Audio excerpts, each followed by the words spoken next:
Guys, आप लोगों ने अपनी स्कूल्स की किताबों में पीरियोडिक टेबल तो जरूर देखी होगी और उसके कुछ एलिमेंट आज भी आपको याद होंगे, जैसे कि hydrogen, helium, oxygen, nitrogen, isn't it. लेकिन क्या आपने थोरियम के बारे में सुना है, जो कि एटॉमिक नंबर 90 पे आता है? थोरियम, थोर ईयम। थोर से मार्वल का वो सुपर हीरो कैरेक्टर याद आता है, पर सवाल ये है कि क्या थोरियम और थोर इन दोनों में आपस में कोई रिलेशन है? जी हां, है। एक्चुअली थोरियम मेटल का नाम थोर से इंस्पायर होके ही रखा गया था। लेकिन आपकी जानकारी को थोड़ा और बढ़ा देता हूं। By the way, German mythology में थोर को द गॉड ऑफ थंडर कहा जाता है और एक्चुअली उसी से इंस्पायर्ड होके थोरियम मेटल का नाम रखा गया था। है ना ये इंटरेस्टिंग फैक्ट? क्या इसके पहले तक ये फैक्ट आप जानते थे? और अगर नहीं जानते थे तो चैट सेक्शन में लिखना मत भूलिएगा।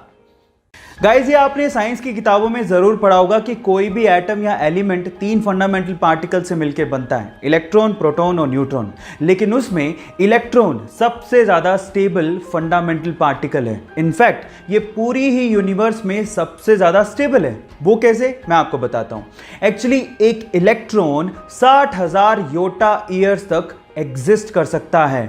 60,000 योटा ईयर्स मतलब अपनी यूनिवर्स की एज के 5 गुना ज्यादा समय तक इलेक्ट्रॉन एग्जिस्ट कर सकता है। Oh my God!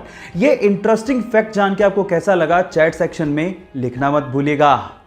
पीने के पानी की कमी और साफ पानी के खत्म होने का डर आज हर देश में है। जहां एक और सभी देश पीने के पानी की कमी के चलते परेशान हो रहे हैं, वहीं रशिया के साइबेरिया में एक झील ऐसी है जहां पर दुनिया का 20% फ्रेश यानी कि साफ पीने लायक पानी मौजूद है।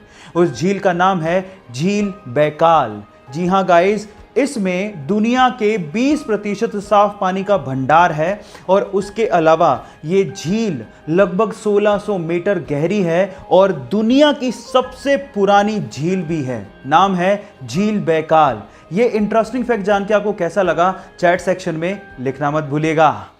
गाइस, मैथ से बहुत लोगों को डर लगता है और उसका फोबिया भी बहुत ज्यादा होता है। इसी वजह से एक बार इंटरनेट पे एक पोस्ट वायरल हो गया, जो पोस्ट आपको अभी वीडियो में दिखाई दे रहा है। मैं आपको उसका ट्रांसलेट करके बताता हूं। इस पोस्ट में ये लिखा हुआ था कि परसेंटेजेस आर रिवर्सिबल, मींस जो 25 का 8% होता है, उतना ही 8 का 25% भी होता है और उनमें से एक को आप आसानी से अपने दिमाग में ही निकाल सकते हैं। इसका मतलब मैं समझाता हूं। मतलब यह है कि अगर आप 25 का 8% निकालने बैठोगे तो वो उतना ही आएगा जितना 8 का 25%, और 8 का 25% निकालना बेहद आसान है। 1/4 ही तो करना है और 8 का 25% यानी कि 1/4 कितना होगा? 2। ये इस पोस्ट का मतलब है। ये फैसिनेटिंग सा मैथ्स का फैक्ट जान के आपको कैसा लगा, चैट सेक्शन में लिखना मत भूलिएगा। गाइस, इंडोनेशिया में चावल यानी कि राइस की खेती करने के लिए वो लोग राइस फिश टेक्निक का इस्तेमाल करते हैं। अब ये क्या है, डोंट वरी, मैं आपको बताता हूँ।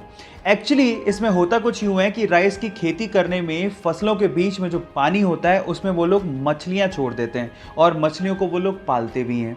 अब होता कुछ यूं है कि मछलियों की ड्रॉपिंग बेसिकली किस तरह से काम करती है, फर्टिलाइजर की तरह से, और मछलियां एक्चुअली पेस्ट और इंसेक्ट्स को खा भी लेती हैं। अब इससे डबल फायदा हो गया, फर्टिलाइजर की जरूरत नहीं पड़ी, पेस्टिसाइड की भी जरूरत नहीं पड़ी, और इससे जो ऑक्सीजन की सर्कुलेशन होती है उससे 10% ज़्यादा पैदावार होती है चावल की।